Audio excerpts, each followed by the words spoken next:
It began with fear, the kind that doesn't just live in the mind, but deep inside the bones. Before there were gods, before there were words or dreams or songs, there was only the dark. And in that dark, something always hunted. The night was not a place of rest, but a realm of predators. Glowing eyes in the brush, low growls in the wind, the sound of bones cracking somewhere unseen. Humanity, in those days, was not the ruler of the world. They were frail, naked things, clinging to one another in caves and hollows, trembling as the sun slipped away. The dark belonged to the beasts. But one night, the world changed. A storm swept across the plains, the kind of storm that made the earth shiver.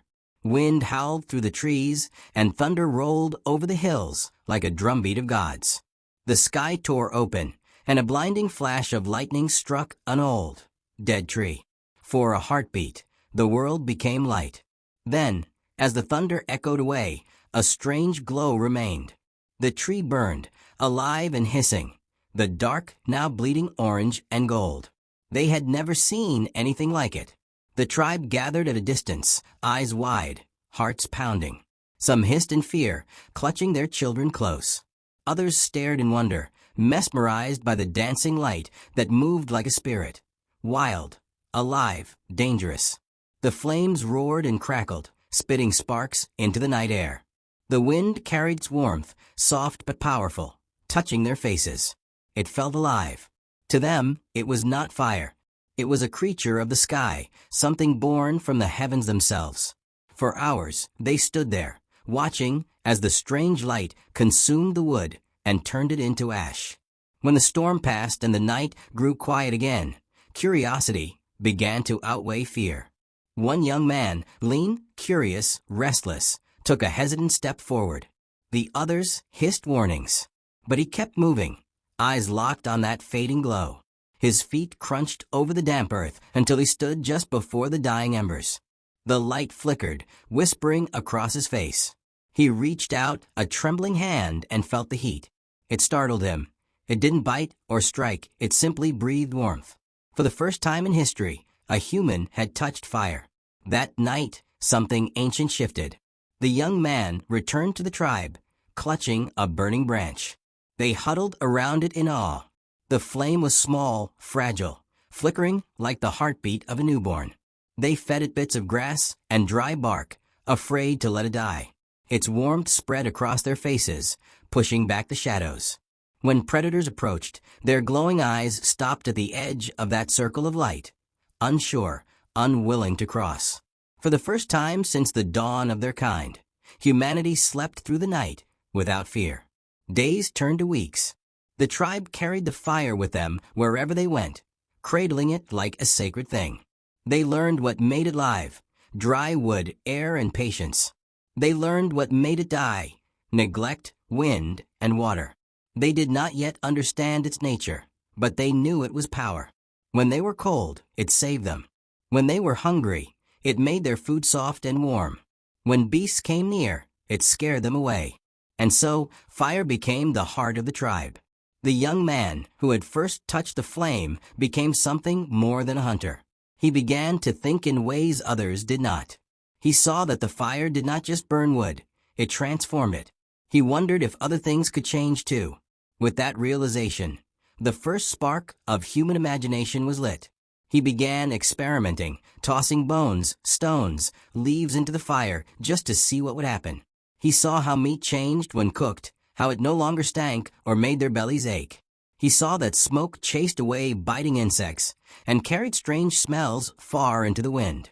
And one night, as they sat around the fire, he tried something new.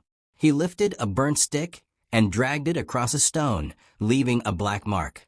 He grunted, tried again, made another line. The others watched, confused but intrigued. He had just drawn the first symbol. As days passed, they began to sit around the fire each night, watching the flames dance, their faces glowing with orange light. They started to share sounds, simple noises that began to mean something. One sound for danger, another for food, another for sky. The flickering light became their teacher. Around the fire, they learned to remember. They began to tell the first stories about the beasts they fought, the hunts they survived, the storm that brought the light from the sky. But power always comes with a price. One morning, a child, curious like the young man once was, tried to feed the fire while the tribe was away. He dropped a branch too close to a hut made of dry grass and bark. Within moments, the hut caught flame. The fire screamed as it leapt from wall to wall, devouring everything. The people ran, shouting, throwing water, dirt, anything to stop it. But it only grew stronger, hungrier. When the smoke cleared, their homes were gone. The fire had given them warmth and safety, but now it showed its other face, destruction. That day, the young man stood before the ashes and understood something no one had ever known before. Nature does not give without taking. Every gift has danger, every power a cost. But he also knew something else. They could start again. Because now they knew how. The secret was no longer a mystery from the sky. It was theirs. As the seasons changed, the tribe learned to control it better. They discovered that striking two stones together made sparks. They built tools to carry hot embers over long journeys. The fire became their constant companion, their protection against the cold and the beasts. It was no longer a miracle, it was survival.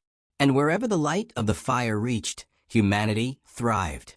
They began painting the walls of their caves with charcoal and red clay, hunts animals, the lightning that had once birthed the sacred flame. They built stone circles around their fires, places where the tribe gathered not just to eat, but to think, to dream. The fire had not only given them warmth, it had given them time to imagine. Slowly, the wild world began to change. The animals that once ruled the night now kept their distance. The darkness retreated wherever humans went. The first villages formed around the hearths that never went out. And inside those circles of light, humanity's greatest invention was born, civilization itself. Centuries passed. Fire forged tools, then weapons. It hardened clay, melted metal, and cooked ideas into reality. It led humans out of caves and into cities. It became the heartbeat of every forge, every home, every dream.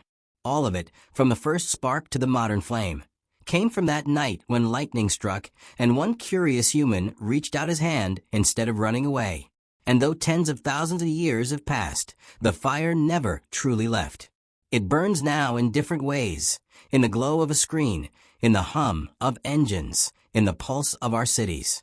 It lives in the spark of invention, the will to push forward, to explore, to conquer fear. The fire that once roared in the wild now roars in our minds. When fire spoke for the first time, it didn't use words. It whispered in warmth and light. You are more than flesh. You are mind. You are creation.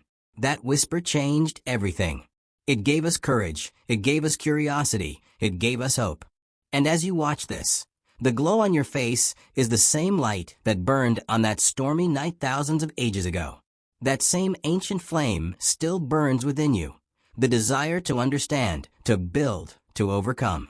We have shaped the world with it, but we must never forget what it truly means. Because fire still speaks. It speaks in every invention, every dream, every heartbeat that refuses to stop in the dark. It whispers the same truth it did that first night. Fear the dark if you must, but never stop reaching for the light. If this story moved you, make sure to subscribe, like, share, and hit the bell icon for more powerful tales from the dawn of humanity. This is Chapter the Lost, where ancient stories still burn bright.